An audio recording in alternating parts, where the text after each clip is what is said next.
Hello, hello, hello. Good evening, good afternoon, good morning, wherever on a day in the world. To the listeners, this is Mohammed Shilan coming to you from the United States of America. And I'm here with my co-host, Mr. Victor Mangot, who will be coming to you people from Surrey, England. So today we get, as usual, hopefully, what we consider to be interesting topic. We normally refer to them as trending topics. So we ask that you participate as best as you can and as usually as you can always do. So again, for people in way, even with regular listeners them, and also people who want to listen to we will probably listen the first time. The one for me when I know say we get various sources so we can try for direct people into for be able for catch. We program television sources as well as telephone numbers. So to start with, we normally can begin with the phone numbers, but we may start with the VOS television broadcasting platforms. I will call that one in there. If you go on YouTube, on VOS television and Facebook and X, when I be former Twitter, formerly we call on Twitter, X, Facebook, and YouTube, just go on VOS television for be able for reach we, you for be able for reach we. Also, you can go now VOS TV website when at www.vostelevision.com www.vostelevision.com or when I can also when I can also check with radio websites, we'll get www.vosradio.com www.vosradio.com. If when I go, they when I go able for reach we. Then we'll get if for we able for reach the radio station, you for be able for download the VOS app, and that VOS app there you get for going to the Apple App Store or the Google Play Store for download the app. You're not going able for reach we if you just go forget them because the stations them the stations the numbers them overlap with other local stations in America, I believe in Canada and so on. Then of course if you now want to reach we again, you can go now Twitch TV. Just go on VOS television, you will be able for reach we. We also get a scholarship or non-profit organization who can raise money for we'll call them the helping hands, would raise money for picking them or student them. We want for go further and further in school, but they don't get the means, financial means by which they don't get the support. And so we try for raise money for them across the board. So that is VOS, another VOS program winner, www.vosdiaspora.org. www.vosdiaspora.org. If you go there, you will see the scholarship program, all the acts for contribution. And as we always say, no amount is too small. Obviously, no amount is too large. Please contribute. And it's a very transparent organization. You can call and ask questions, and then we'll tell you how the program is handled, who is in charge, financial accountability, and so on. So please feel free for reach we VOS non-profit organization. Now we also, the radio station that I was talking about, I failed to mention the station, the number, and 91.9 FM. 91.9, 91.1, no, sorry, 91.9 FM. Yeah. But download the download the app, go to the Apple App Store or the Google Play Store, forget that. If you not get that, if you not download the app, you might get a 91.9, but it will be a different station than the Northern Hemisphere, say America here or Canada or somewhere. So please do that. Now also by telephone, you will be able to reach me now 1-343-997-5828. 1-343-997-5828. That is the only number we've been using of late because it's universal. People can call and you can be placed on hold at no expense to you. So please feel free for call anytime for make suggestions or any kind of contribution or comments. Okay? So that said, today we just get a continuation of some of the issues that we will talk about the last time. But this time, in addition to that, we will talk about the border tensions between we and Guinea. We will talk about fuel price. We just recently go up quite substantially. And then I think they also get what we call a gas station ban or limitation. So we will see how we will deal with the issues in there. So with that said, make a pass now over to my co-host, Mr. Victor Mengot. So Mr. Mengot, over to you, sir. Yes, Fambulem in a good evening, good afternoon, Usaina Day. Today we don't come back, and we can continue, so we left. Because last week in the last program, we talked about this border situation where we been find out say some Salon soldier them go na a particular location where they go raise the Salon flag and them in the build structures which did not go down well with the Guinean authority. Because first they approached them, the section chief approached them with a few security personnel. Where they're not able to settle that, they come with a full contingent of military personnel with overhead helicopter, where they get for apprehend and arrest 16 security officers them from Salon. 12, about them 16 include 3 OSD. OSD now like the paramilitary wing of the police, where it mean Operational Services Division, you know. So then carry them go Guinea. So last week we talked about the need for dialogue rather than accusation, because several people them na social media don't say enough is enough. They refer to the younger matter. The younger matter. They say, well, Salon not for taking a Guinea in the hand. Then talk about they humiliate to soldier. And we've been saying, okay, there's a solution, there are steps to take. So one can today for can say, let explain to Ina, some of the solutions will already exist. Because almost 1 year ago, there was a conference with the MRU, the Mano River Union organized. One telling a waiting at that conference, they waiting them we agree.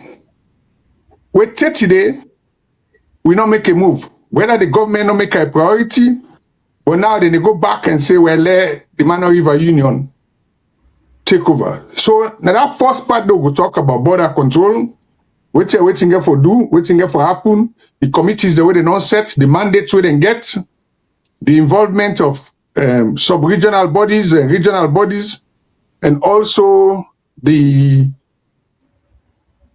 waiting the 2 countries there for do, or now we don't be 4 countries. But when they talk about border, the other 2 are very important too, they look at this Mano River Union protocol, it also deals with sea border. And that sea border, they're very important because of fisheries. You know, so fishing a major resource. We know so we get a naval arm of the military. But are they also aware of who say we sea border exists, whether we look for petroleum and whether, because there are times when, in fact, there are complaints say some Guinea trawler themselves can infiltrate to water them for fish. So all them things and then the MRU depend. So now the first part that, the second part, we go talk about the fuel wala. But we in this program, what we can do, we always do evidence-based presentation. So for start this program, let the control room play a video, a short video. We go see what in the Minister of Foreign Affairs say. They'll go through now what in be happened almost a year ago, where the Mano River Union been get that conference where all the country them be not involved. And we want to ask the government and even the MRU, because coincidentally the Mano River Union Secretariat na Salone Day. And we were so happy because I reached out to them. If they can get somebody at any time, we will come at this platform for actually tell me how then they able to do interstate dialogue. So over to you, control room, if you can play this for me, then we can start the program. So now the Guineans have invited us. Today, as I left the studio, I'm having a meeting with the Secretary General of Mano River Union. With a reactivate Mano River Union, we want to use that mechanism for strengthening with discussions along the border issues and for make sure say we resolve this matter and move as a sub-region for the collective development of the people.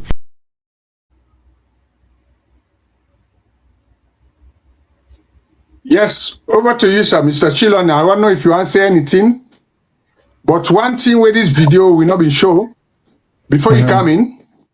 With Foreign Secretary, we make a known say when they confront the Guineans have been given coordinates and it's in a scientific advice, a scientific evidence.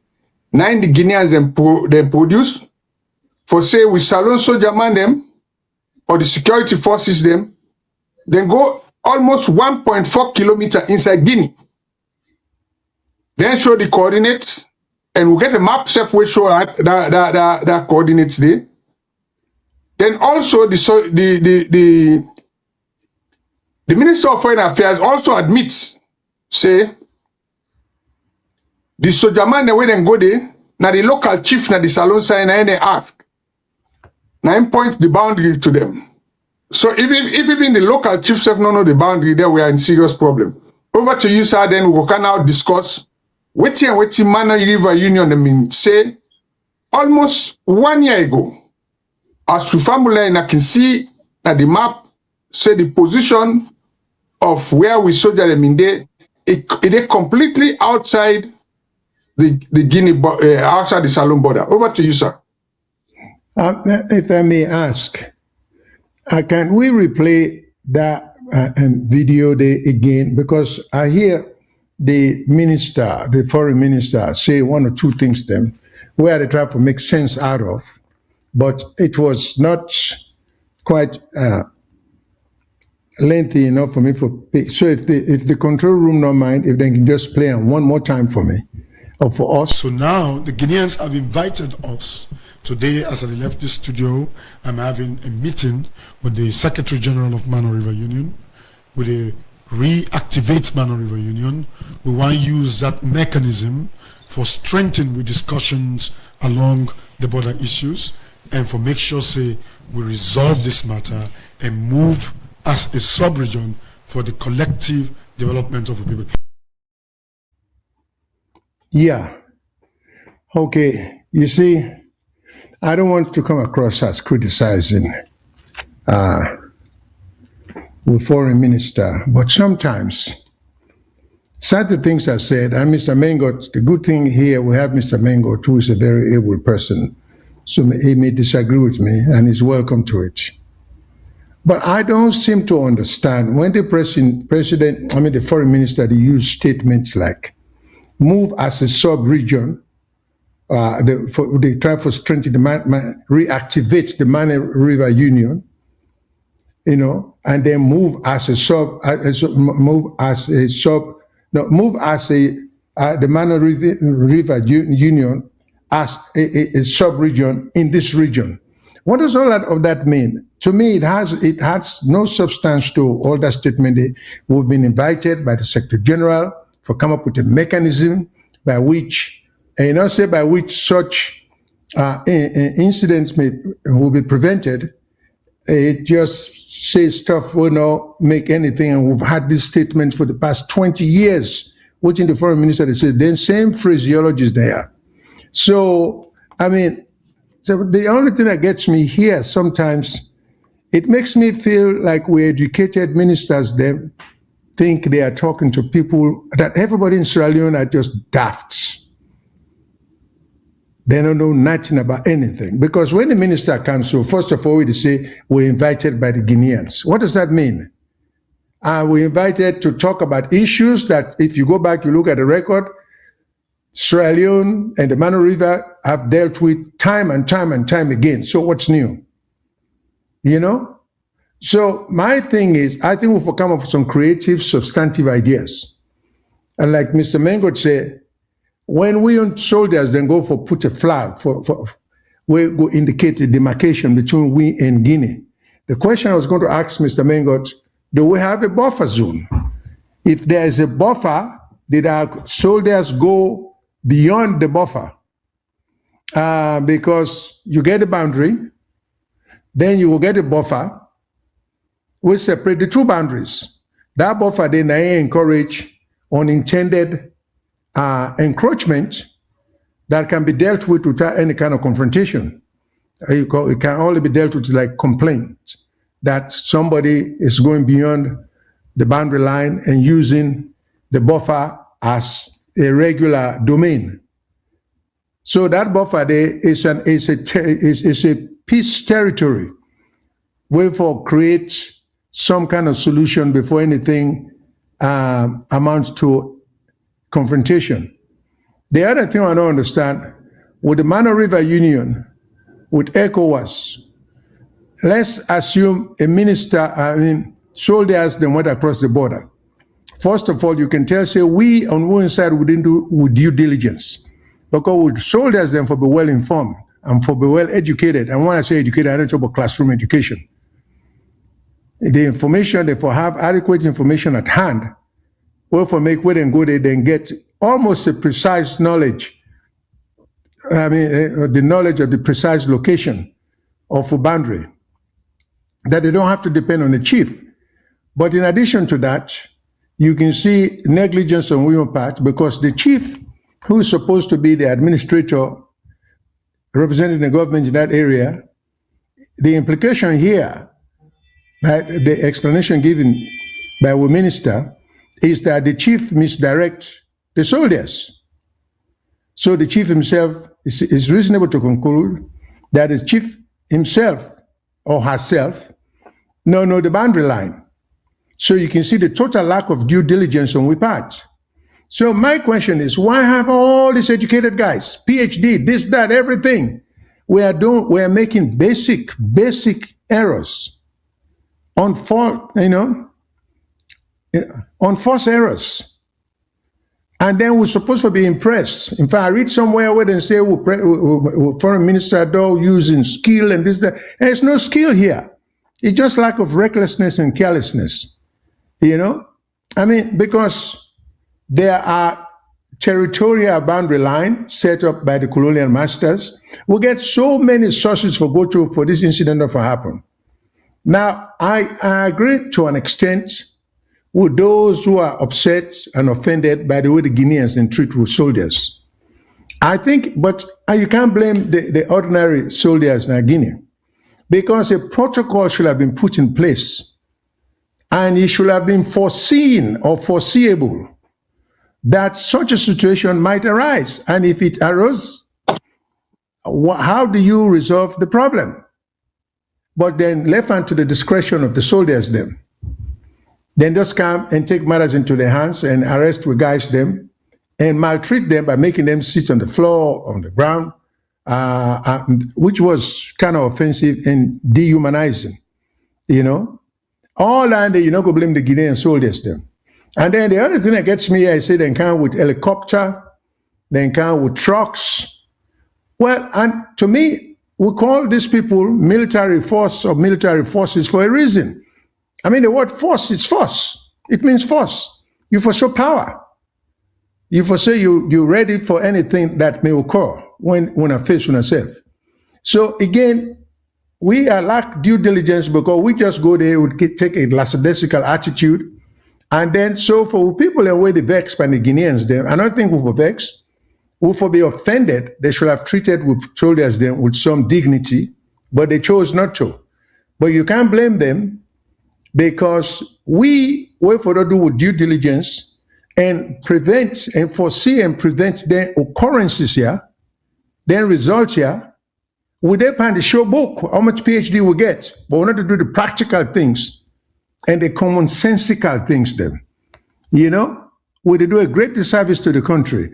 And this border issue, we've had it for years and years and years, and it doesn't seem like it's so difficult an issue to be dealt with. So it just makes you wonder, are people putting it as a priority, particularly in our own country?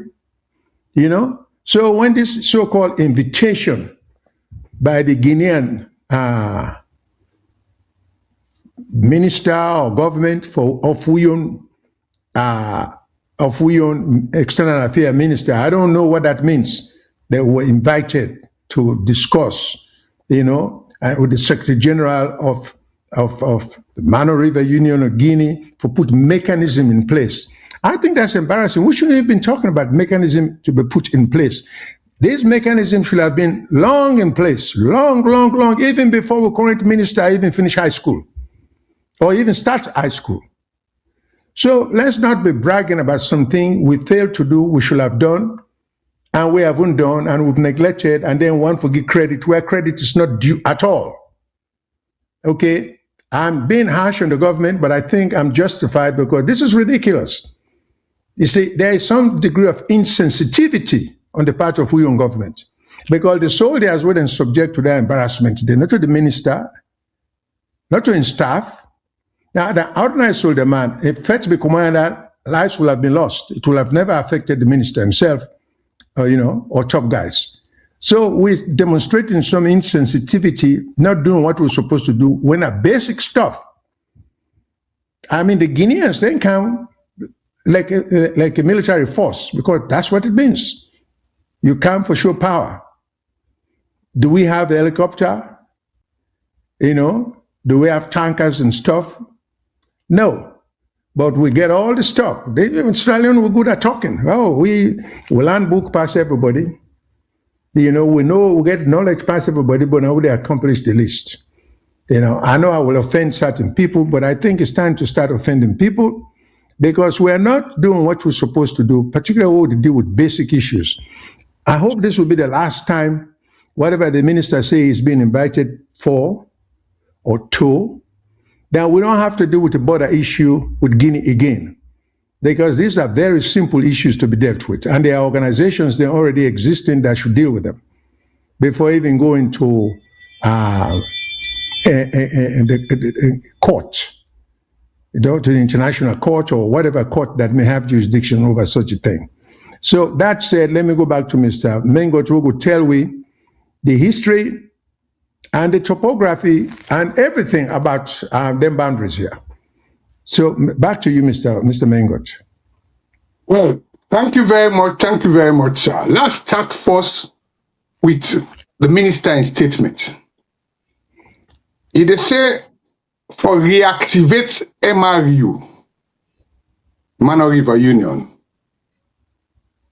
Reactivating something, in my own view, means an organization will be dead. It's just like where some patient been there into a coma, you wake them up. Mano River Union has always been in existence. And coincidentally, the MRU, the secretariat, is based in Sierra Leone. the precise location is off Spur Loop in a place called Fudia Drive. Now, I don't think the minister was fully briefed before he made that statement there, because I can't tell Fambulen why. This border business between Sierra Leone and Guinea, and more recently, there was also a complaint for Liberia and Guinea. Now a region called Foya by the Nimba Mountains, because now the boundary there between Liberia and Guinea.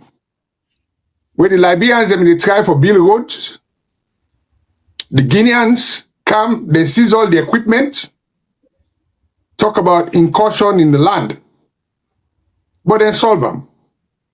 So the point what they make now is not to all them with small t approve for solve them. Let's go back to facts. Last year, to be precise, the Mano River Union gets a conference now Liberia, where involve Liberia, Cote d'Ivoire, Guinea, and Sierra Leone. And that conference will take place between the 16th to the 19th of June 2025 in Mano River.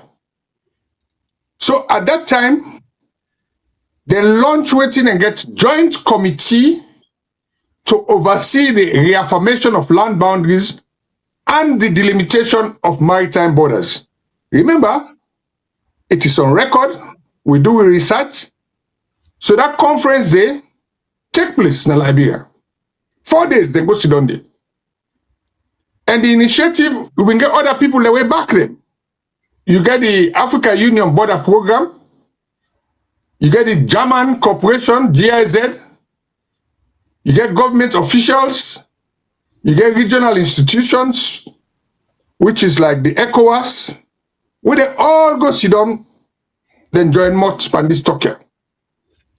So then joint committee here, waiting them in there for. They say the committee then for form 3 groups. Let's start with the first one. And I don't do a research. The first one, now the administrative group. Waiting them for do. Then for examine all documents, maps, and legal treaties them where exist, where show the boundary. And as we been saying last time, the agreement for boundary now between Britain and France. And that agreement there was signed in London the 4th of September 1913. And the 2 people that we meet, you been get the commissioner, a Captain Le Mesurier from Britain and Captain Schwartz from France. They meet na Pendembu on the 1st of July 1912. So 1 year before the agreement, the 2 people that way they lead the colonial administration, they meet. They get protocols and get map. Where that map there, now it show the boundary. And look at the interesting thing. On the press release where I fell through the parliamentary archives, because that's the Hansard. Good Britain and get another record. And I thought so we people are able to get down there as well. That is where you start. They say because even the Bible, it began with Genesis. This is the Genesis. When I say the Genesis now, how it began. It says, in the event of disputes between the natives of the 2 colonies, they will be settled by local authorities, French and British. So that was what the communique said. It said that in the case of disputes, we get French embassy in Atong. We also get British embassy High Commission Atong. We could have requested those people for let each of one of them and they produce the maps them when they get and the archive because now they decide the boundary. So this administrative group, Now for look at all them map then they, and look at other treaties them. Waiting at the other treaties the way determine border. The very Mano River Union then gets a protocol on peace, security, and defense. So Article 15 of that MRU protocol there, now in tell you how for settle border disputes. And waiting and say, at that change, they say each country for develop a specific country-specific roadmap, including timelines, operational responsibilities for the technical fieldwork. Now, it means when they go to that conference, they agree. The first committee is the Salon Administrative Committee. So that will committee, then I mean for look at all them map, then they look all them protocol, they list them, examine them, ascertain the boundary where the colonial master they may put, and provide that in the joint committee with Guinea. Let us know exactly whether the coordinates and they reflect present day circumstance. Then at the first committee.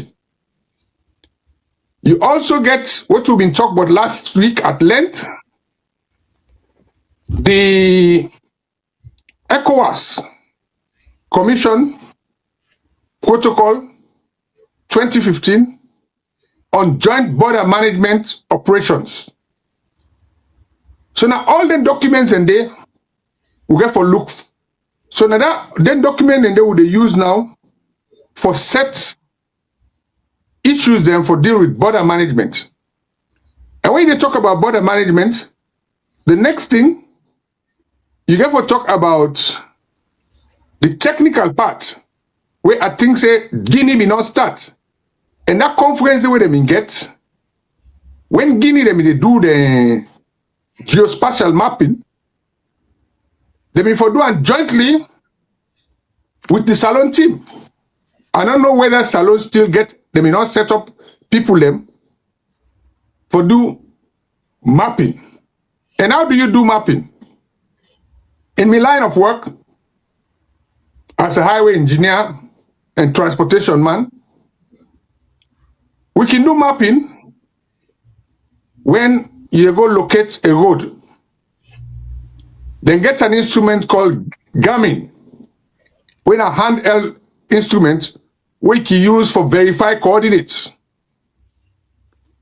So if we don't get a team where they look at the map, now the entire border, because the Guinea border and Sierra Leone is about 700 kilometers, when about 400 and something miles. So if we don't get them ready, do a complete map, and before they go to this conference, because this was made 1 year ago, not to that thing where we don't go sit down. And at that time, the Salon team was led by Mr. Langoba Kelly, who is from the Office of National Security. So now, how do you get it? First, you start at the lowest level. Because when you look at the protocol, the agreement to our quotes, right? From 1912, it talked about disputes between the natives of the two colonies will be settled by local authorities. So in other words, that chief will be go show the soldier man them outside the boundary day. Right? He forget regular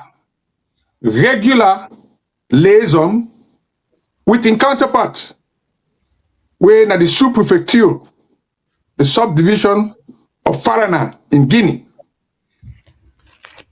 We on position na Falaba district.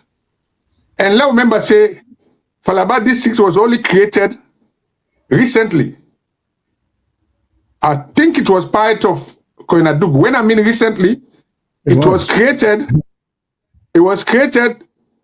before the 2018 election. We bring this government to power. So this conference with the all, Now, during this government in time, and we send delegates and go Liberia. Then when they don't do the mapping and all that thing, and you know, examine the legal documents, then come to the third part. First, we get for ratify the legal instruments in our parliament. So parliament get for be involved. And one of the legal instruments we get for ratify, now the one we deal with the ECOWAS Joint Border Management Statutory Act of 2015, the Mano River Union Protocol on border security, both land and maritime, the Africa Union, other protocols, them, we deal with things to do with prevention of terrorism, you know, people trafficking, contraband goods, and the wider one where we get the African Free Trade Act, where they show how different countries them, especially neighboring countries them, therefore engage in intra-regional trade. For instance, now, I remember I listened to one former minister where they talk, say, he go monitor the border, he see whether they transport agricultural goods from Salon to Guinea. Things like palmine, gari, you know, and myself, I remember going to Cyprus and buying palm oil, which was Salon palmine. But actually, it was being exported by Guineans. So these are some of the things there, especially the prevention of terrorism, the movement of people across, because we get the ECOWAS protocol on free movement of people and goods. And that makes so we decide for, say, all the ECOWAS members them, then can't forget their biometric identity, where according to the ECOWAS law, if you get an identity there, you don't need passport. You can travel at the 15 member states and he allow you for stay in one place for 90 days before you get residential permit. So let's stop here. I know say I don't talk Bokutin. If you want, Lord can do that. Lord discuss them. And also, let we family where they listen, know say the lines are open. And I can call in. And also, if you know they make comments now either YouTube or Facebook, where they broadcast through, we go look for answer in our questions them. Over to you, sir. Yeah, I get one or two questions. In my earlier comment, I talk about a buffer. Do you know whether we get buffer in any of the agreements concerning boundaries, which I think, as a matter of common sense, and I think as a matter of international law, there should be a buffer. So do we have any between we and Guinea in any area, Yenga or Usa recent and development take place? And if so, do we have any idea what the size of that buffer there is and where? And so does that mean we on soldiers them cross the boundary, cross the buffer boundary and go into Guinea? I'm just trying to get an understanding. Or maybe that has not even been dealt with to figure out what happened. But it's very telling where the minister is saying, basically by implication, is saying that we're at fault. Because the Guineans then come scientifically ready with their proof for so say now we're at fault. So my question back, is there a buffer? Do we have a buffer, Mr. Mangoji, if you know? And if so, where were our soldiers? Now the Guinean territory, for them to be in the Guinean territory, it means they violated the buffer boundary. Okay, let me explain part of that, right? Which they talk so, 9 then call in borders management, common control zone. Yeah. And I was fortunate enough for be one of the consultants them for the ECOWAS for actually look at the development of a joint border operation manual. I am one of the authors of that manual. So what did he say? You get forget a common control zone. Where that common control zone, now what you talk so when I like the buffer. So sometimes, but that common control zone, it has to be agreed by the two countries then. Why do you need that common control zone? You need the common control zone because within that zone there, you don't forget no arms. With security personnel, they're not for day within that zone there for cover arms security. So now like a buffer between the two boundaries. Because in that zone there, now they establish the joint border post them. And when they do border management, you get what they call hierarchy of control. What do I mean? And I've been saying that last week. We get two agencies then.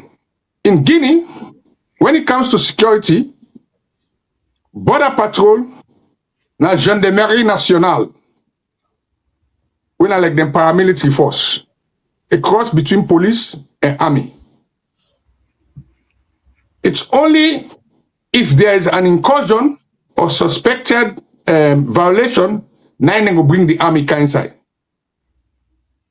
In Sierra Leone, we get a mixture, according to what they show we, now a mixture of the military, that's Sojaman them, and OSD.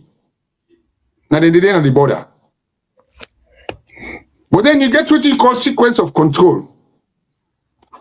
In that manual, that operational manual, you get agencies then way responsible for border control and border management. On the Sierra Leone side, let's name them. You get NRA, National Revenue Authority. We done and they mostly now then they look at things for do with excise duty, customs, prevention of smuggling, contraband goods, and everything. Then you get immigration. Where immigration, and look at NRA, they under the Ministry of Finance. You get immigration, where they under Ministry of Internal Affairs. The one and then they deal with people movement. In and out. Now then they prevent them people the way one go temple run. Waiting at temple run. They want the way one pass through land border for enter Europe. Now that makes so the EU, they spend a lot of money for funding joint border post there. As I talk now, there's already one project in Gendema between Liberia and Saloon. This is now part of the African Transport Corridors project, of which I am also one of the experts them, now the ECOWAS and region and the African Union, for see how then transport routes then will be safe. Then you get NDLEA, National Drug Law Enforcement Agency. You remember I say we will not talk about that now where the man will be there in charge, they tell we say they not even get vehicle for do their work. Then we get ONS, Office of National Security. We not been take the lead now this conference. Then we get Ministry of Health. We in Port Health. You know, in days gone by, we been get people then way you get a yellow card for vaccination and then they check the vaccine card. But now we can get in there in case there's an outbreak of disease like COVID or Ebola. Then you get the under Ministry of Health. Then you get Ministry of Agriculture. We don't need to deal with them plants and animals.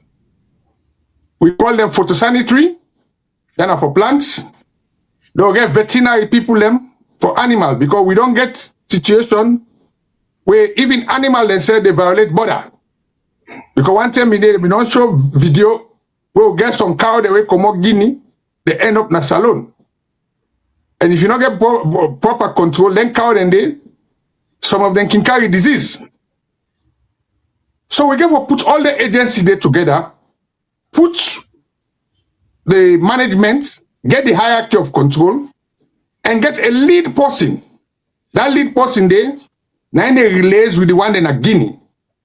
So I don't explain all this to you, but yes, indeed, there are protocols for that buffer zone, what they call common boundary area. And the act need to be ratified. To date, I don't know whether Salondo ratify that ECOWAS supplementary act on joint border operation. Because that get for go parliament get for look into them. Now from there now, we'll get agreement. Even parliament get for look at all them map, then they get for go explain to parliament who's stand and go do this geo mapping for border confirmation, and we take her forward. So all these things why they talk the solutions there. MRU be not involved on that. They may get a major conference first in March. They may start with Salon and Guinea because of the Yenga issue.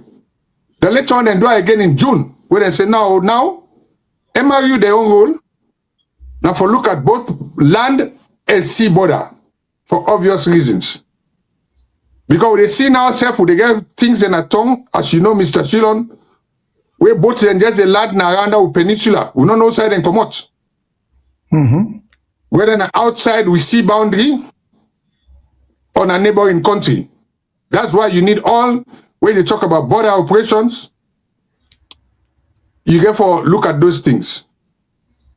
So now the question that, but then I would like for tell people that how would they control with air border, of which I was privileged to work as an air traffic control officer. I mean, I'm out with many hats, you know. So before you come back, there's a statement where Kiwale read for you. The answer that you will continue with me, I don't say. Yeah, I think this is just a comment. The person is talking about the fresh water. The river is critical, the freshwater river, I presume, Sierra Leone, is critical for national security for later generations. Fresh water is most precious resource. We see what's happening now in the Middle East when there is war. Well, I think in my view, fresh water, salt water, and forests, they're all critical in determining boundaries and determining boundary coordination and all of that. There is another comment what was the verification of these coordinates from the Sierra Leonean experts? Evidence of coordinates demarcation indicated by the Guineans. Did the foreign minister only take into account what the Guineans apparently said? It seems like it, because it's the implication or the reasonable deduction from what we've had so far is that the Guineans came, they had some documents showing that they've done their due diligence, they've used modern day mapping technology to determine which side they own spot, and that we were in violation, we were encroaching, trespassing on the sovereign or the sovereignty. So that's what it looks like. But I don't have an answer. Maybe Mr. Mengo does have an answer. But by admission of your minister, it looks like he was saying we were on the wrong side. But my argument is, even if we were, it did not call for such a drastic action to have been taken by the Guineans. So I think one lesson learned from this kind of situation is that we must put rules, regulations in place. How matters of this type that are not that serious should be dealt with. It shouldn't lead to arrest and detention of either side doing it to the other. And it shouldn't lead to any dehumanizing treatment by either side. And it also shed some light on we can see where you negotiate. You cannot negotiate on the position from the position of weakness. If the other side can with helicopter and ammunitions, equipment, and all of that, and we just go. It's like going to a gunfight with a knife. What chance do you stand to even survive that fight? Will you not going in the face? Will you go there with knife? So if they come with helicopter, we just go there with education, with book, talk. We probably themselves just as learned, and if not more. That's foolishness. I call that foolishness. So that a new comment, and but from what I understand from Mr. Mengot, there is still not clear as to the buffer line, and these are the basics they should deal with. Otherwise, it will repeat itself over and over and over again. But for too long, we've had this border dispute where we're not still able to solve them with all the bookmen there, with all the organization here, with all them big names here. It's time, it's time to start playing with the people, the intelligence of the nation. When I work, foreign ministry, police, even chiefs now, it's time for chiefs then begin to get staff, paid staff, because I don't expect the chief to be so educated as to be informed of all the things. If I get staff who know all the things there, or for brief them, so with section chief, for even need for start reorganizing with native administration activities. So make I read this thing again and say, the soldiers failed to do their map reading, basically. Okay, all this is not so correct. It's not that they failed to read their map, but basically should know their boundary. Not necessarily. They don't necessarily have to know their boundaries. It's just we have not done what we're supposed to do. We'll not get good rules in place. Back to you, Mr. Mengot. I don't think we need to. Is there a call coming in? There is one more comment that just came in. We appreciate the discussion. However, it is easy to bring suggestions that people think will work, but it's another thing to really put this into practice. Yeah, well, that's so true. That is true.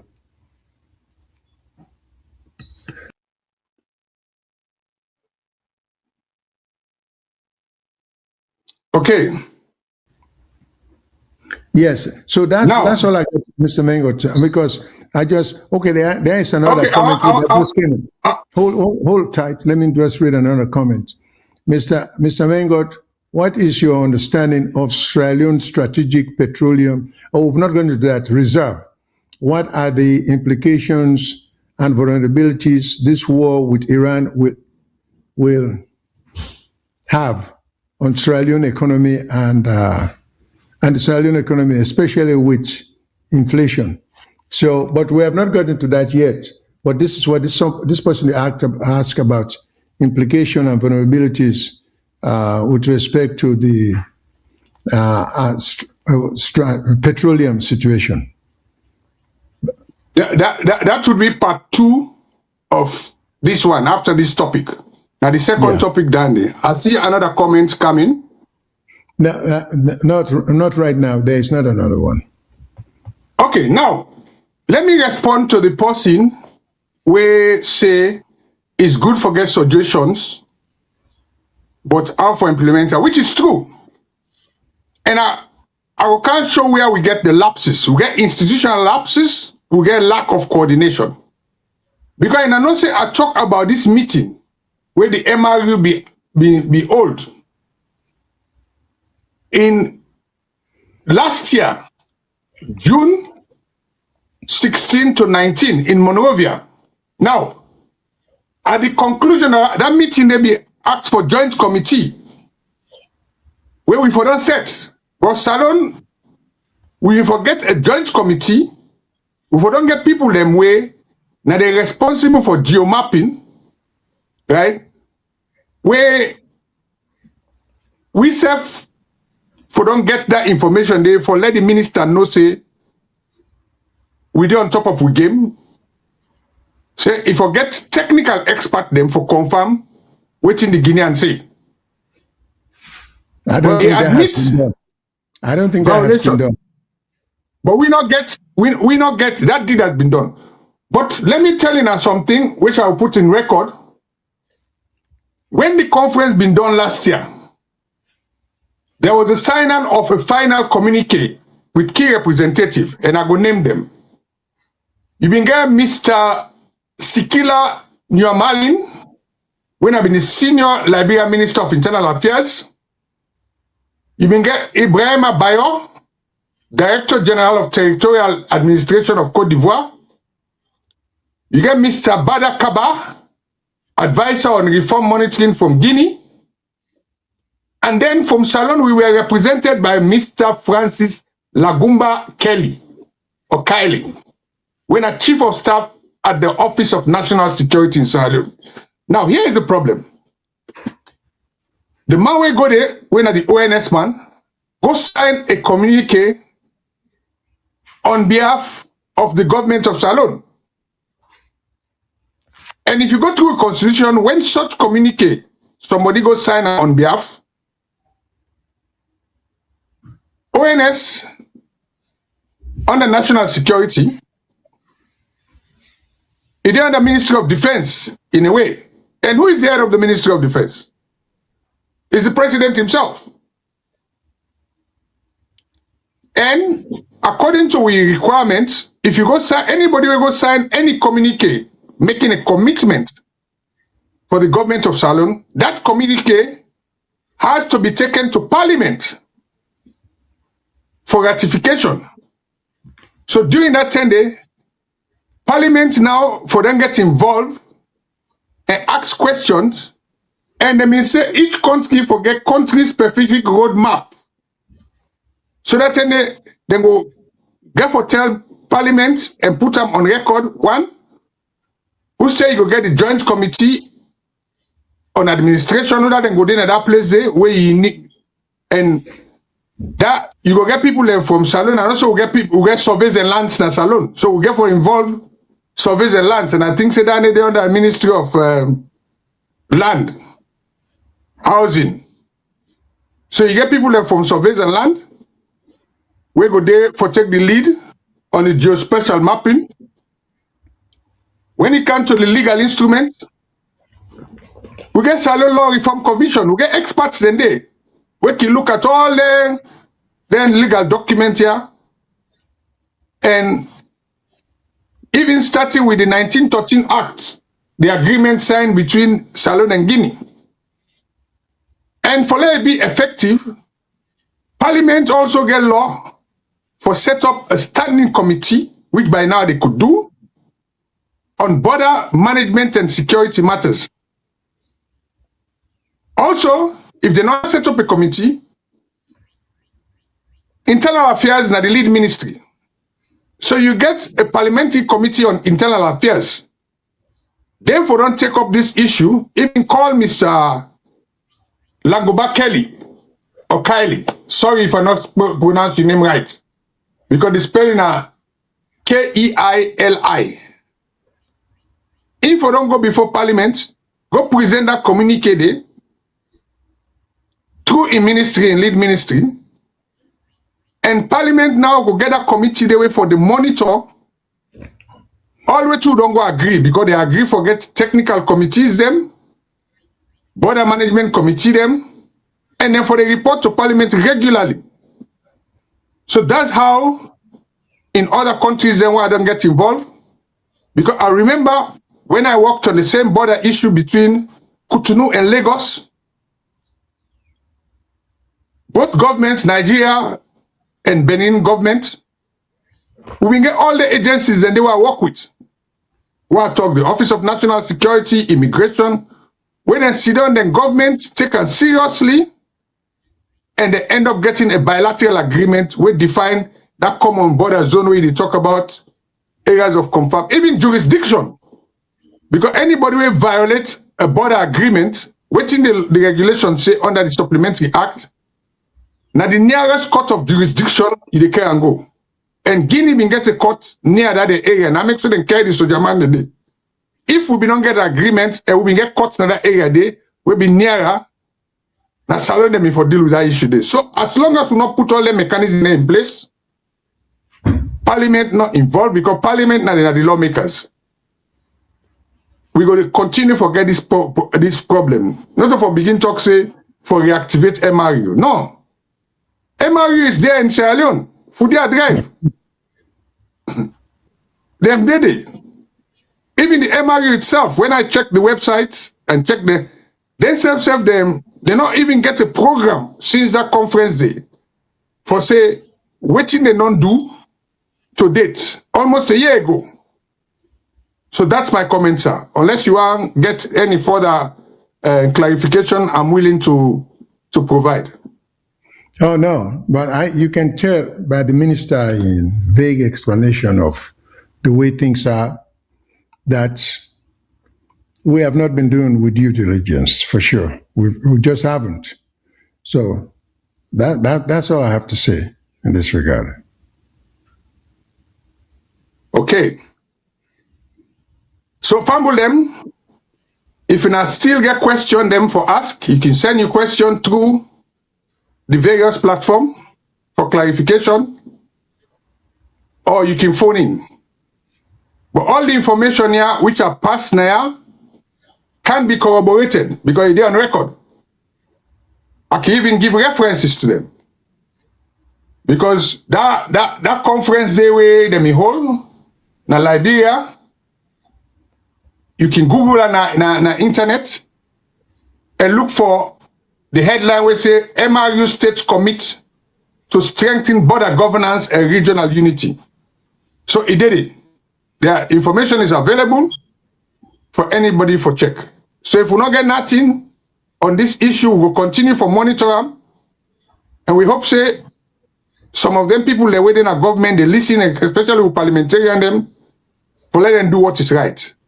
Because you get systems, processes, and procedures for address any issues, especially where it involve bilateral, multilateral agreements and international protocols. So we want to go to the next topic.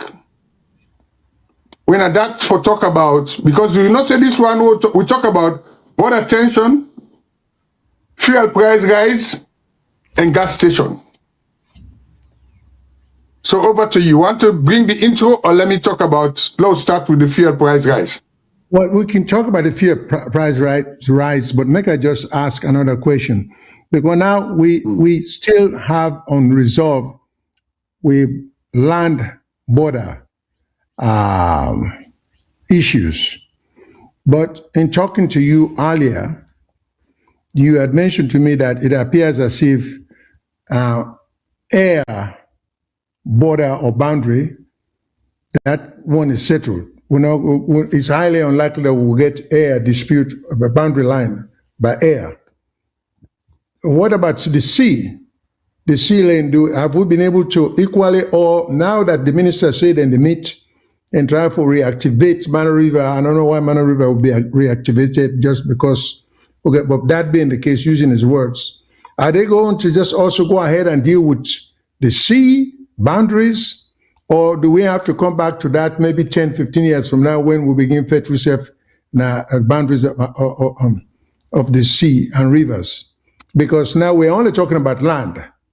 So I just want to know if you know, have we have a settled situation involving sea? Because I think you said the air is highly unlikely that there will be disputes. So okay, let's start first with the sea, because this involvement with Mano River Union involved, when they talk about the protocols on border security, we get Article 15 of the MRU protocol on peace, security, and defense. Peace, security, and defense. How for coordinator between all the member states.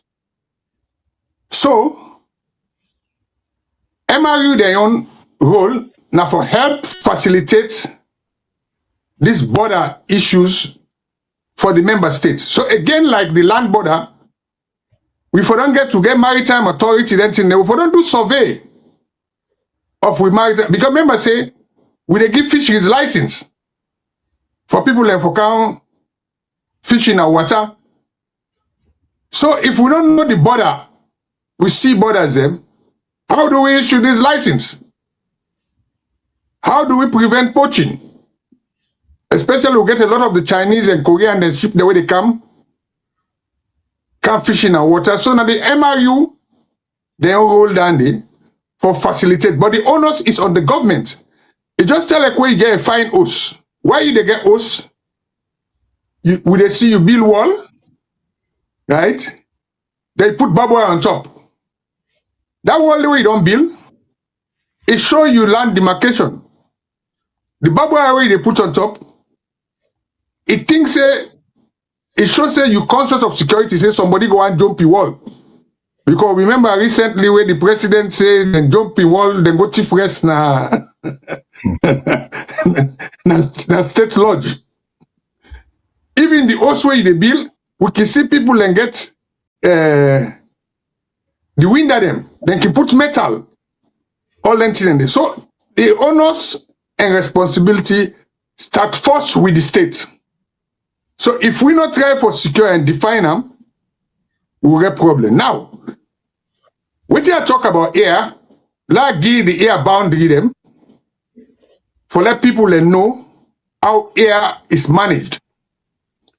And the air one, now a good example of collaboration between the three countries them. We na Salone, Liberia, and Guinea. What we get an area known as the Roberts Flight Information Region.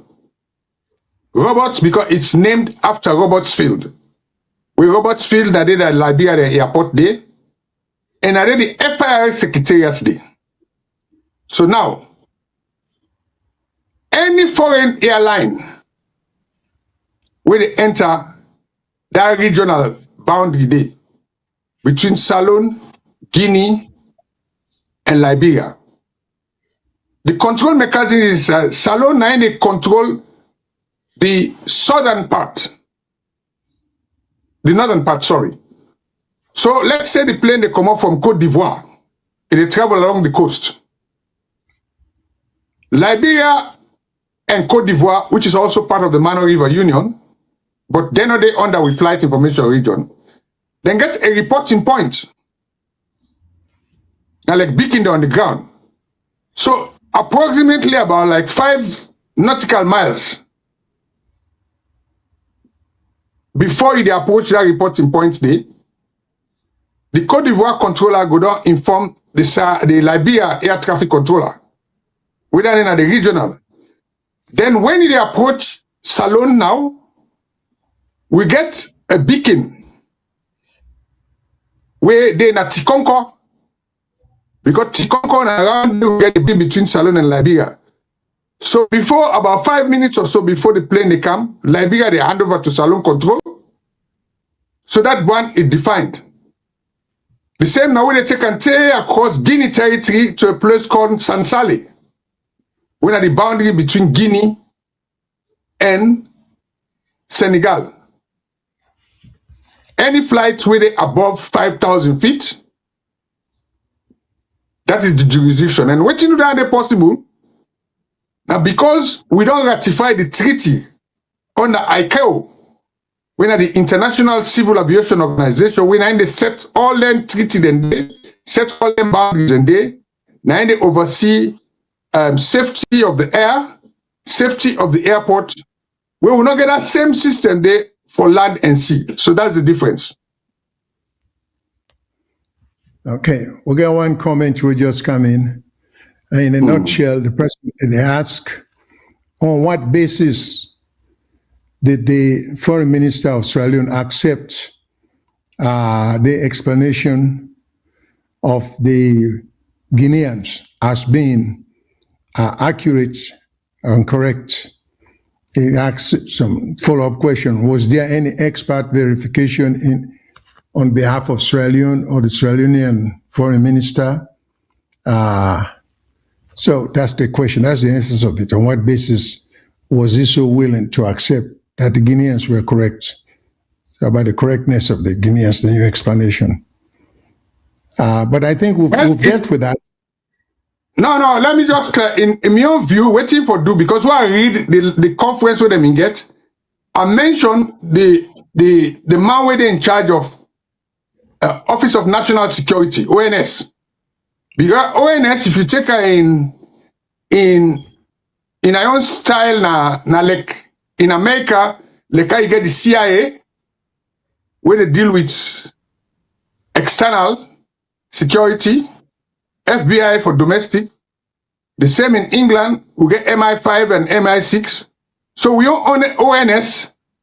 Now they're not the security people. And if you're not the security people, ONS forgets experts them, waiting for know with territorial boundaries them. And I feel to say, the minister will forget verification from ONS, because the ONS man ain't go sign the communique.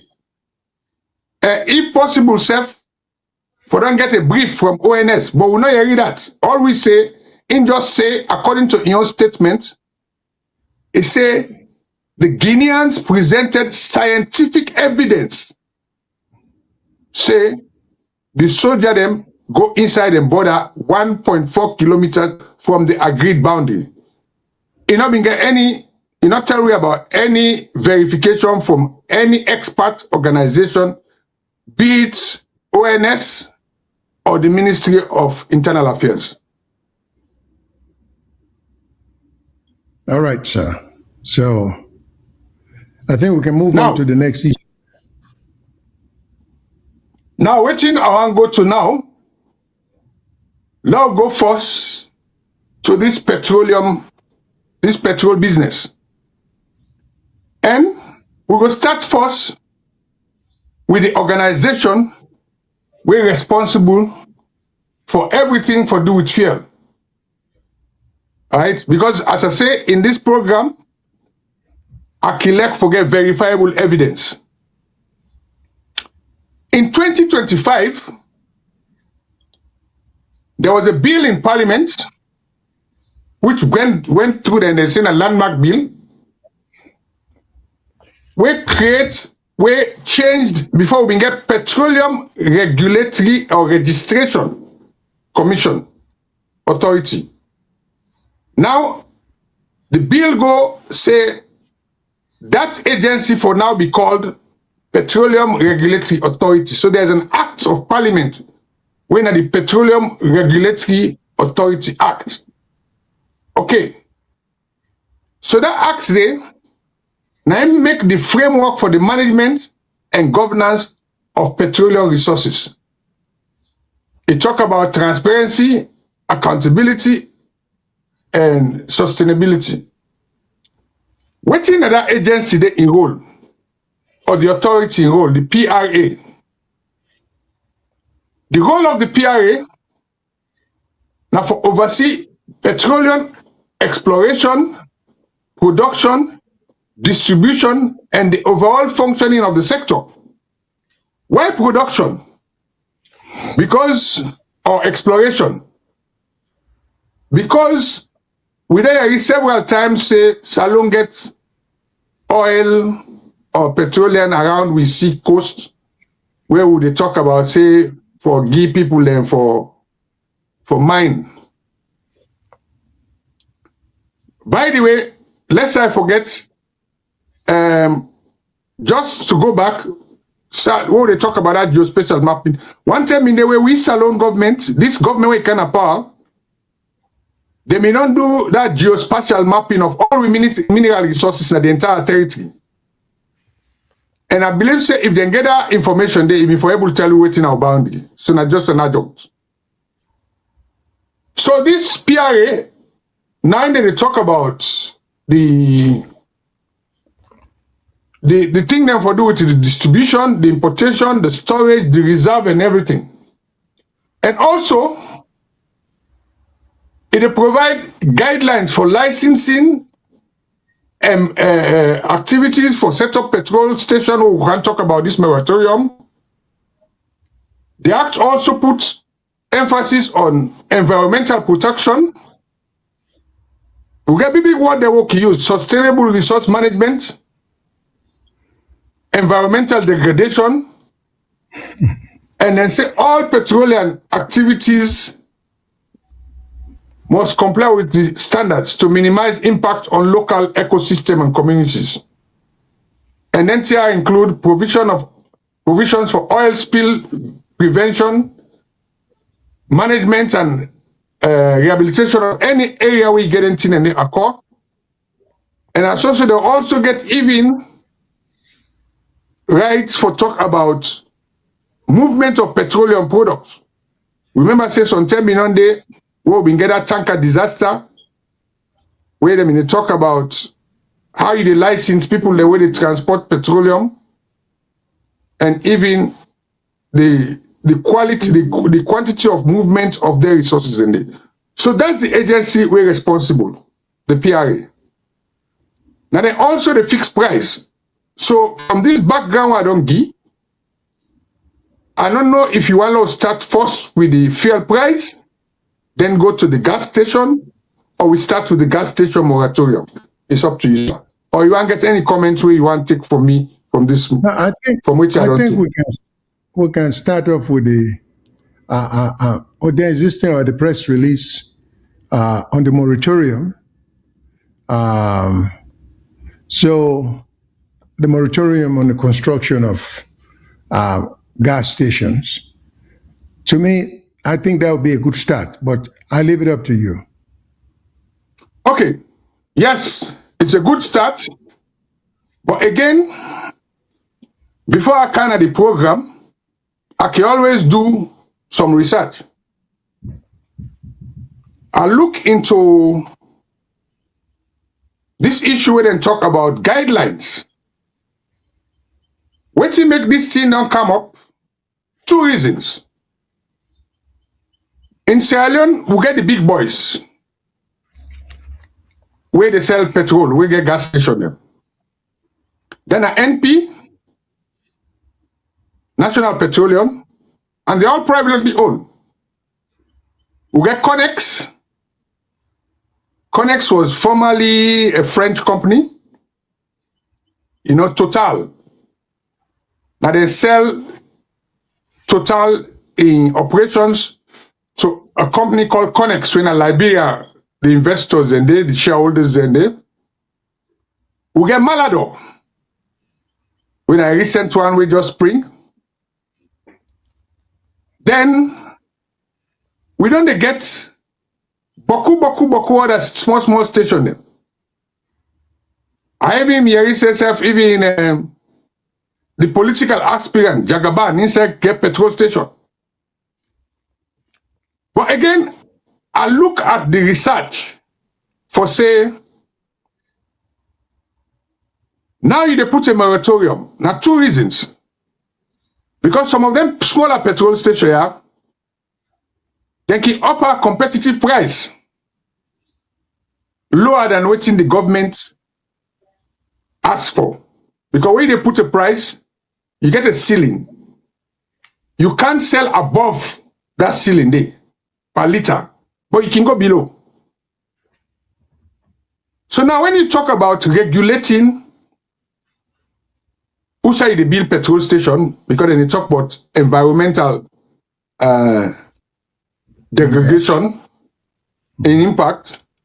But when you look the press release, they say that for provide guidelines, but I don't check, I'm not able to see the guidelines. And the place there where they say you get for take into consideration, then talk about public facility. Then talk about residential area. You talk about educational area, religious area, healthcare center, right of way then at the road, you get for look at an entertainment center. So if you put all that in and the way they put in the press release, then who side there where you go put petrol station now? Or if they say then they look at the existing petrol station as well again for comply, family I can gain a few, just off-site. If you take one particular petrol station where I know, then at the junction of Kinama Road and Brookfields, I think it's an NP petrol station. Mr. Achille, I'm not sure you're familiar of that petrol station there. Yes, sir, I am. So if you go according to the press statement, that petrol station there, it a neighbor with you building. We're in a big area for employment for government. And around that vicinity there, you get 3 secondary schools, when a FSSG, YWCA, convent. They get Then you get St. Anthony Primary, I think. They get St. Anthony Primary. Yeah. So if we go by this one, it already exists. But waiting at the safeguards where they put in terms of how to operate that station there. Because some of the things the way they look, you have to look at we ability for respond to possible disaster, like fire. Because if fire takes place, it gets profound effect on the environment there. But now, when you develop them guidelines here, for my planning, urban planning, role where I don't play elsewhere, when you look for planning permission for building kind of facility here, the PRA get for lays 1 with the Ministry of Lands, because now then they give planning permission. Now then they give permit. You don't get proper land use planning in that country today. Because when you get proper land use planning, you get special planning. You talk outside, you get different zoning. Outside they get industrial area, outside they get retail area. If you look and say Freetown, say when a Freetown, things like street trading, we get laws against street trading. Then put certain area then the way enough for trading. Residential area, you don't get markets then day. So we don't get a proper land use planning structure there. And who for there at the forefront? Now the local government. Because when you look at PRA, then supervisory ministry, I think in the Ministry of Finance. Then you get Ministry of Lands. Then you get local government where they under where the municipality they under. So when they talk about putting a moratorium, how do you approve planning or location of their fuel station here? Do you also take into consideration the opinions of the people in the environment? Because in them country where are they and where they work now on planning, when you want to erect any structure, especially in residential area, you get for consult the people the way they around the area. They self get for get a say on whether petrol station for be around that area. Do we have the mechanism there? Do we have the guidelines? It will be very important for government for publish that guidelines. They let all man know where they in the industry. Getting the moratorium is one, but we will be very happy because we know say the Ministry of Information and Communication or Communication and Public Education or whatever you call them, community education, then keep all press conference. We go and let them can give more of what these guidelines mean and waiting at the activity. So now that I want comment at this point. And left on to you if you want to ask any questions on this issue of how do you approve petrol station or waiting at the benefit or disbenefit of this moratorium, or how do we take it further? Over to you, sir. Yeah. Okay. I just think in the interest of time, the other issues then we could try for cover, which we'll get, because I think we'll get less than 30 minutes. We'll get a comment. All of our actions are based on deception and incompetence. The evidence are so clear that we don't have the capacity to govern ourselves as a nation. The new set of politicians have learned that. Okay. Yeah.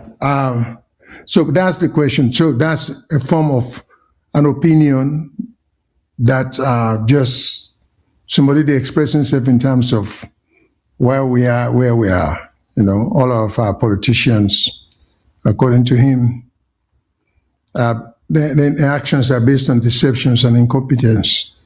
That may be so. That's not our opinion, but we just to say the expression is well taken.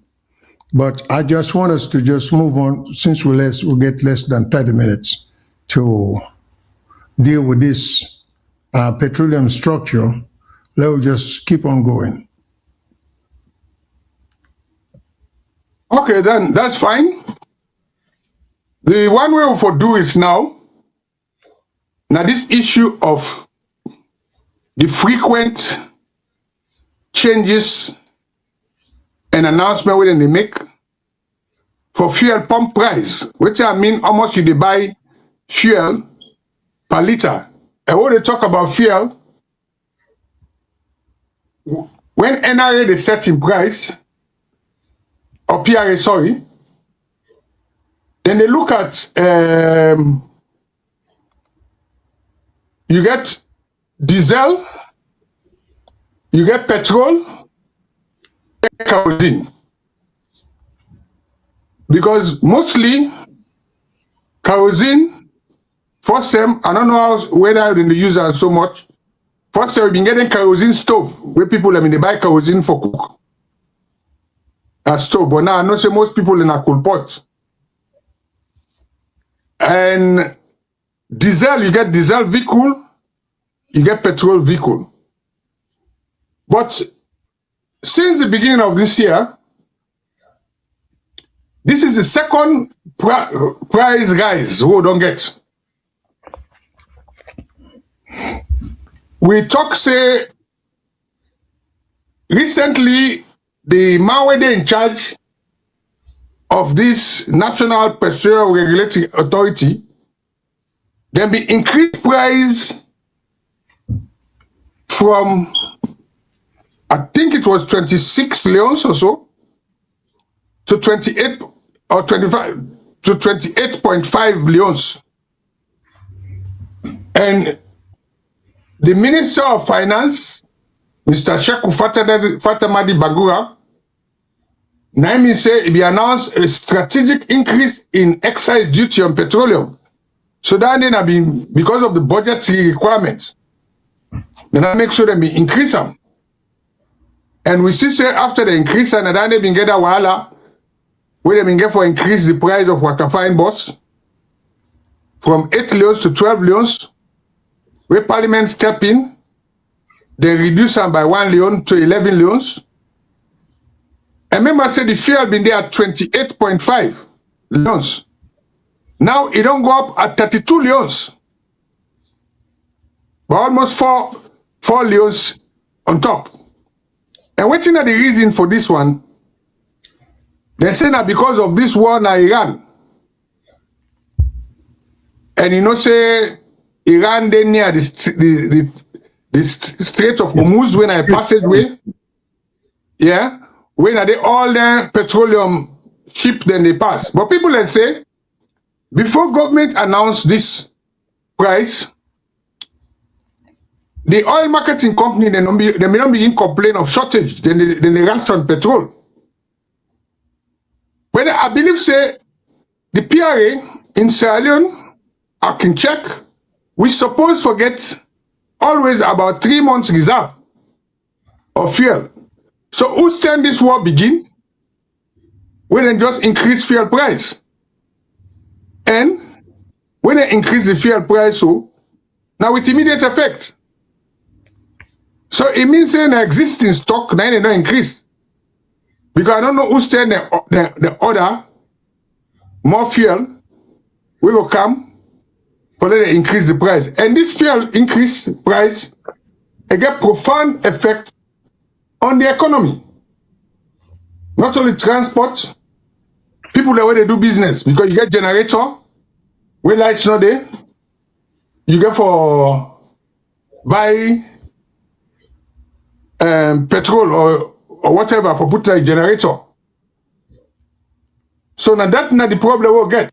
But now look at the components them, where they comprise the price them, because you get so many taxes, because from the lists, you get freight and premium charge, you get insurance cost, you get import duty at 5%, then a CIF cost, insurance and freight, you get ocean loss allowance, you get storage per metric ton, you get port charges, you get jetty charges, you get freight levy, you get landed cost, you get conversion rates cost, you get exchange rates adjustment, you get debt recovery assessment. Debt recovery, all in the pricing formula.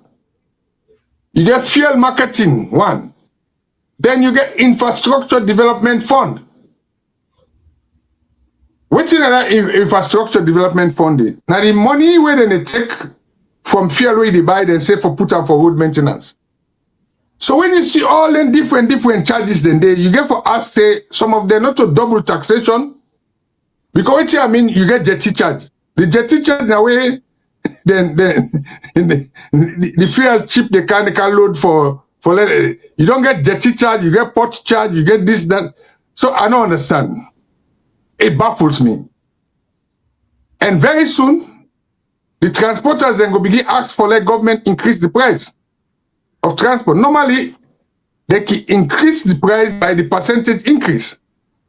So in other words, are we expecting, say, if they not increase them by 4 leons, when are nearly roughly about over 20%, you therefore increase transport costs by another 20%. So these are the concerns. And now we wait for the Ministry of Transport to announce. But one thing I can tell people again, fuel not the only variable for set fares. You get so many other variables. Right? And already there's a lot of cost imposed on the transporters, the transport operator. Because the last time, even the Ministry of Finance and Budget, then get what they call circulation fee, where they increase almost 100% to 500 leons per vehicle, regardless whether they're commercial or private.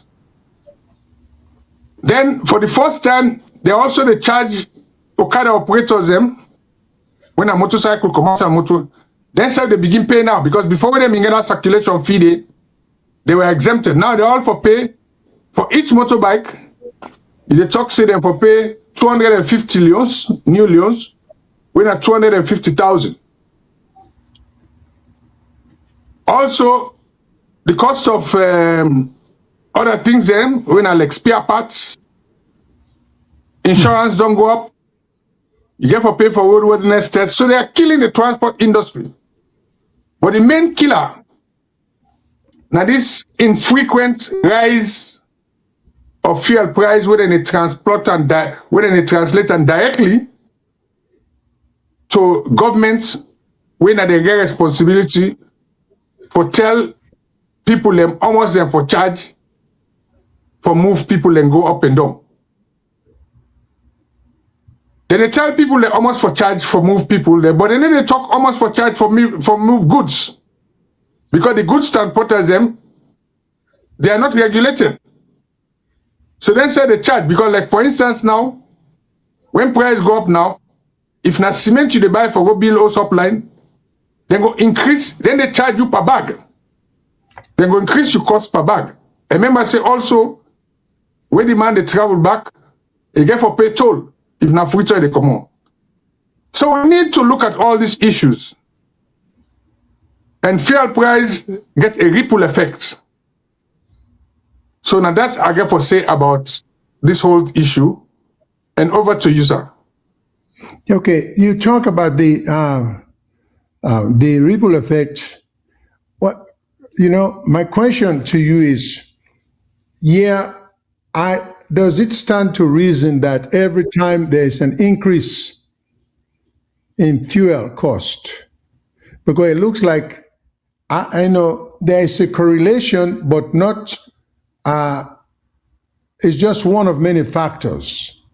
So some of which you don't name, and the government gets so many other instances in which then they get revenue, such as the circulation fee for bike riders, then will come into effect soon, as well as automobile fees when I be 500, now the other drivers then at 250. So main thing is because it's foreseeable in the immediate future, maybe a week or two from now, that the transportation driver and people in Gugap say because fuel costs to go up, so transportation should cost more. So what mechanism does the government have in place? Because we don't see the correlation that every time gasoline price go up, transportation costs should go up. I understand, say, yeah, the transportation people can go buy fuel at a higher price, but already the perimeter within which they are acting, will they still be able to continue their transportation exercise without having to raise transportation costs? Since not a fuel no more, the impact, the cost of transportation, you don't mention so many things. And so, or should there be a comparable reduction? Like now where government they try for put $250 on the Okada people them, and already had done a $500 on commercial. $250 new Leones. I'm sorry, Leones. I'm sorry. Not dollars. Let people not say we are alarmist. Yes. It's 250 new Leones, where all Leones now 250,000. Yeah. So main thing is, can't the government get a policy for put a moratorium on all the increases held and they put on other things like this this circulation fee? When gasoline prices go up, it seems to me the way you hold it on balance. So the transportation drivers, they're not going to say, or the transportation owners, they're not going to say, okay, we save the increased transportation cost. Doesn't it make sense at this time for government not for even to talk about charging Okada people them 250 leones for whatever they call circulation fee, and then the government itself should be able to, feel the blow with gasoline to go up if they don't get anything for do with that. It seems to me the government itself should be able to look into some of them other factors here where they affect transportation and reduce the price them or get moratorium on them. So we'll not get this regular exercise of every time gasoline price go up, transportation price to go up, because gasoline price going up in many instances can be worldwide. Now, like inflation, it could be worldwide and we may not have control over it. But we governments does have control over tariff, they have control over some of them fees and they impose on transportation people, them, such as circulation fee. The government doesn't have to do some of these things. So now then they create, it looks like the government itself is just using fuel as a disguise for justify increased taxation on the people. Because otherwise, some of them taxations they wouldn't come up with. And when they come up with a significant amount, that's like 1 or 2 or 3%. Then they come up with 20, 25, 50 or more percent. So it looks like the government does use gasoline price as a disguise or as cover to increase, to just increase taxation on the people. That's what it looks like to me. Because gasoline price going up should not have that much of an impact on the cost of transportation, in view of the fact that the government don't look into all of that and just give them a variation within which they can charge for if not commercial and transportation, which they will charge for. So that what you just mentioned, just now say, well, increases don't go up, but they don't increase how much they will charge for transporting goods up country. Well, I will hope the government doesn't do that. You know, these are the things that should hold off on. When gasoline price go up, since now a worldwide effect, we'll be able to make it easier on people then. Because if you're up country, you want below, you get to buy a lot of materials then from the western area for transport. Even the one that would sell cement, iron rod, now up country, they get for pay for transportation. So it would seem to me the government should try for soften the blow of an increase in gasoline, in my view, by not raising additional fees on transport owners. So I don't know what you think about that, Mr. Mengot. Okay, now I will come put her in the context of regulation and different approach by different institutions. It is not uniform. Let's start first with whether they set price for petrol. They will look at also whether they set price for public transport, passenger transport. If you look at petrol price, they get a pricing formula where they include everything from, well, we know some of the things that I don't talk about.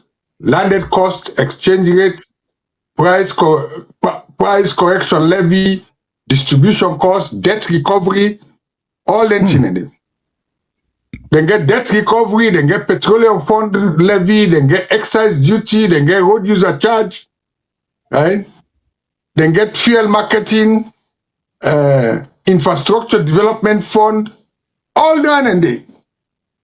Now from there, then they take small bits to actually do the pump price, the final price, when I wait you to pay per liter. Right? Now, in transportation, governments not set any charge for freight transport. They don't set any charge. It left to the individual, whether a company or individual operator not in the charge. When it comes to public transport, as recently as 2023, government created a new agency where they call the Sierra Leone Public Transport Authority. When are they for responsible for set price for passenger, whether they operate in a free tongue or they go upline. Now, unlike the Petroleum Regulatory Agency, the Sierra Leone Public Transport Authority not ever show the formula how then they set fares. They only get a base price where they don't get for years. Because if they show the formula like how the Petroleum Regulatory Agency do, they'll get for take into consideration cost of spare parts.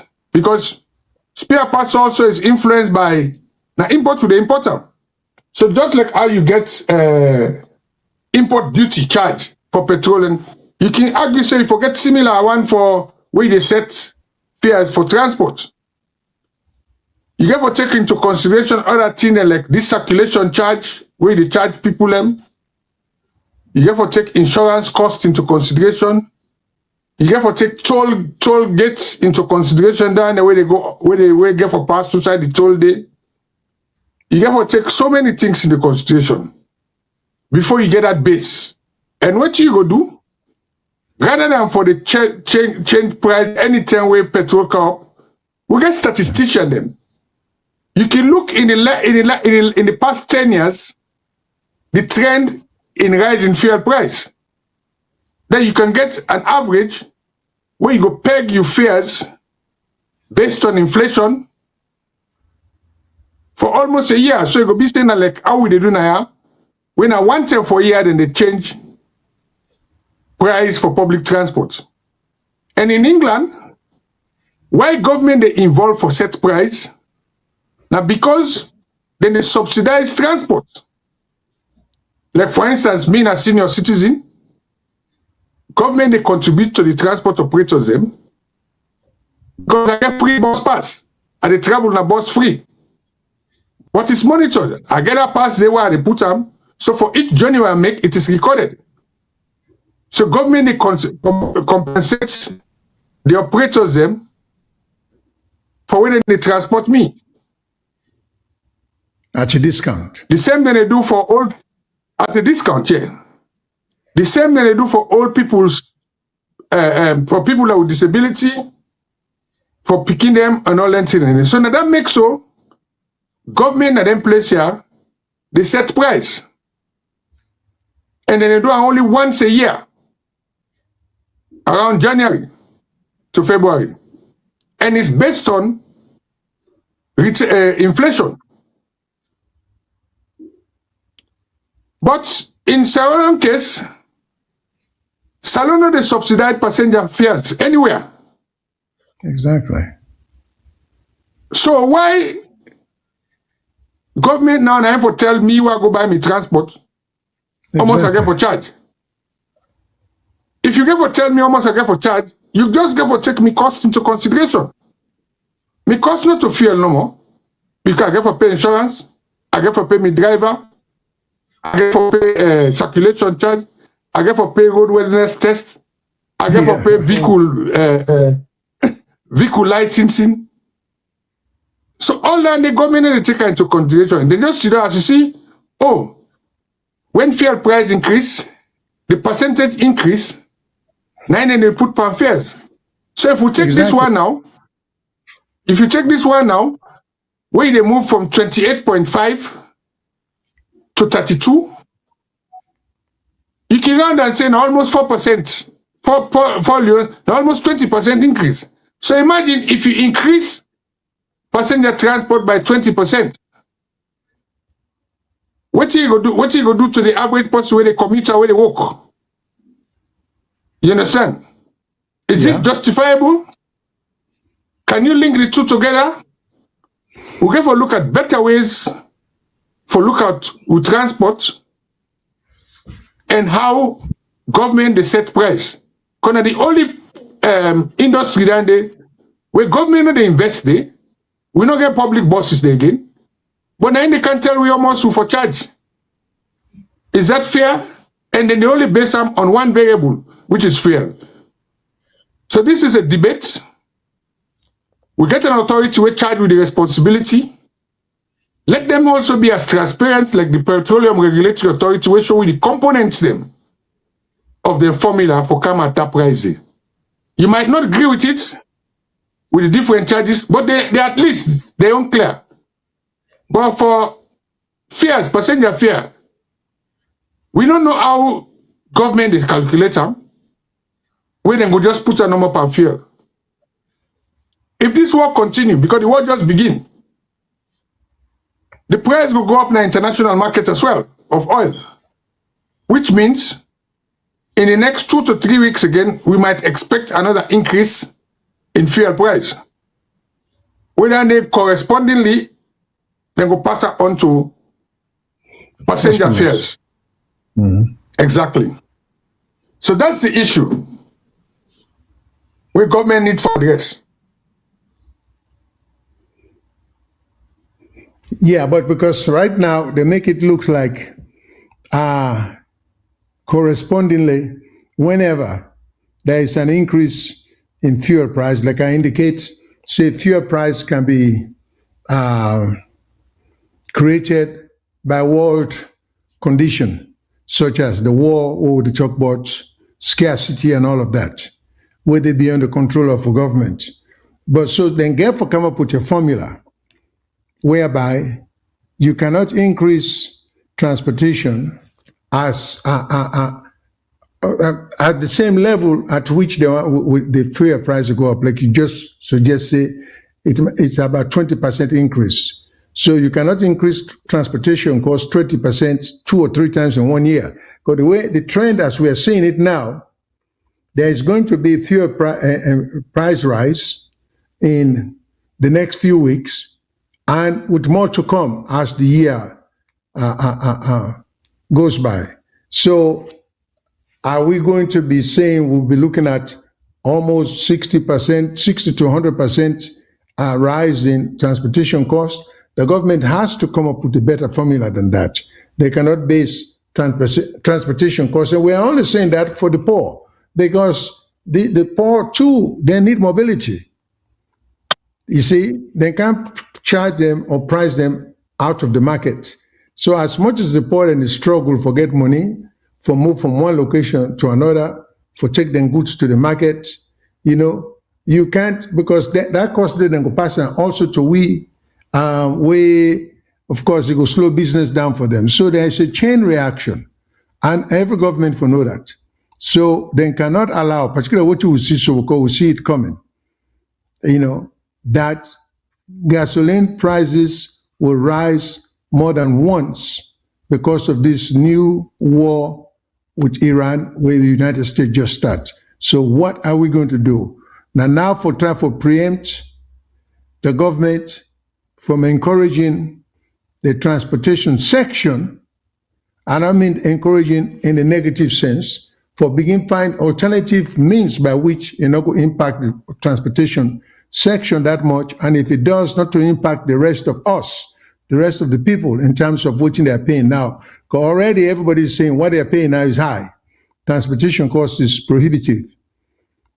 And the government cannot just peg fuel rise in price to transportation costs. That's all I'm saying. If I don't make myself clear, I hope I am. I'm speaking for the common man, the common person, where they try for getting bread or butter is used to a particular amount of transportation cost from point A to point B, be it Okada, be it Keke, be it taxi, be it poda, it doesn't matter. So the government has to be mindful of that, the impact the negative impact is going to have on the poor. So we'll therefore try to discourage this practice of equating or correlating fuel price to transportation rise, in cost. That's all I'm saying. That's the little I have to contribute or make or say in support of what Mr. Mengo just explained to we. I know say it's a lot to impact, to impart by Mr. Mengot, because these are some of them are technical issues, but these are things where they affect people on a daily basis. And these are things where predictable. We know say fuel costs will go up. So we're just saying let the government start doing their homework try to make sure say transportation prices don't go up, make them lessen or reduce or put moratorium on certain cost or taxation wouldn't try to impose in spite of this fuel price going up. So that's what we're trying to encourage the government to do, or discourage the government not to do. One, there's a comment, because sometimes I don't read this comment before I read them. I don't read them in silence before I read them openly, so I don't know what they're saying. Mr. Mengot is a treasure. Oh yeah, for sure. You should get a think tank in Sierra Leone. It will be a great addition for Sierra Leone. Thank you. I think so. I think that's a very good suggestion, but the greed in our country, now we try for get more Mr. Mengots than Sierra Leone. We're going to help the country, So I'm in full agreement, because this is a man who knows quite a bit because of the expertise and the experience in working for international agencies. We can do a lot for we, if we can only tap on the knowledge, but that's not what we see going on. But it is what it is. But yet, I agree with you. Whoever sent this information is indeed a treasure. So, Mr. Mango, that's what some comments in praise of your ability to explain things to we. Well, I'll tell family and thank you, and that was way saying thank you, as I say. We all know what may happen in my direct involvement with transportation in Sierra Leone, especially issues to do with Wakafine and Metro Transport Company, where it was a dream. Because I'll tell you why it was a dream. There was I going there to set up a modern transport operating place alone. But it not happen. And I've been a few to say, if we get down the right, and there's time, it can encourage Sierra Leoneans abroad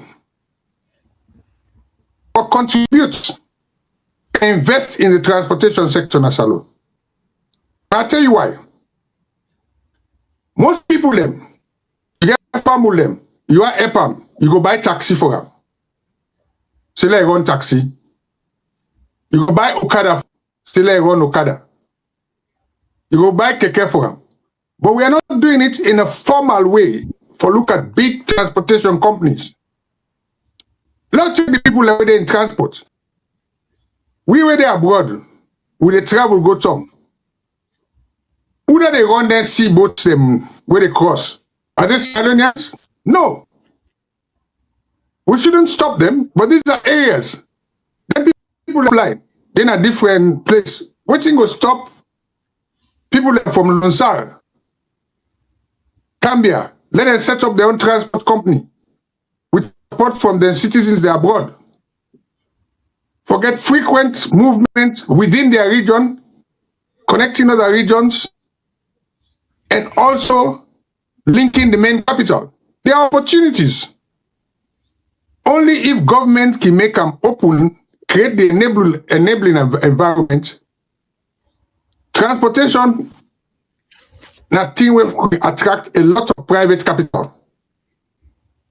But not too much, then make people and they go into them thing and they, because when you go invest, you want to bring your big boss come or new boss, you get to look at your competitor.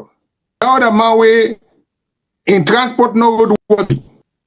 But you go bribe policeman them and bribe their traffic wardens them for continue to operate unsafe transport. We always settle for mediocre.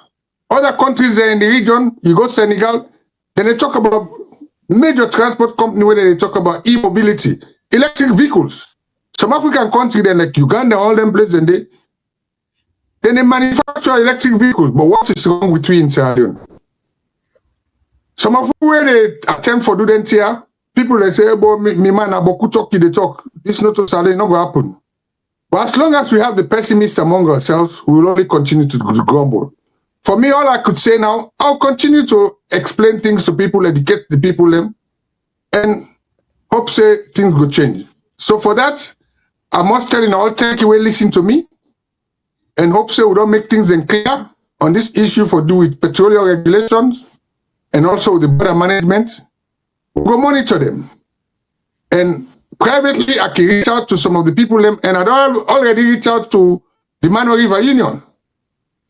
Say, well, listen, help is at hand if you can come, but to date, no response. So that's all I have to say.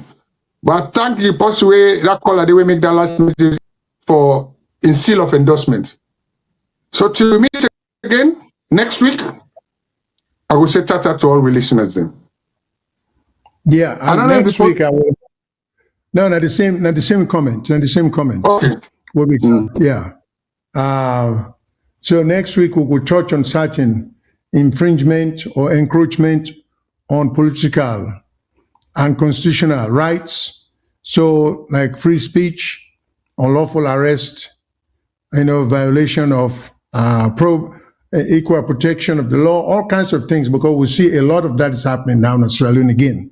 People are not free to talk. If they talk, and particularly if you're a prominent person, the police on its own, without even evidence of probable cause for violation of any law, they seem to like they get the power and the right for just go arrest you for shut you down. That is bad. We should be commenting on it. It's too bad that we legal profession not to touch on that, but it is really getting out of hand based on what we're seeing from afar. Until then, thanks for listening to us. We will hear from you again, and we'll hear from you next week.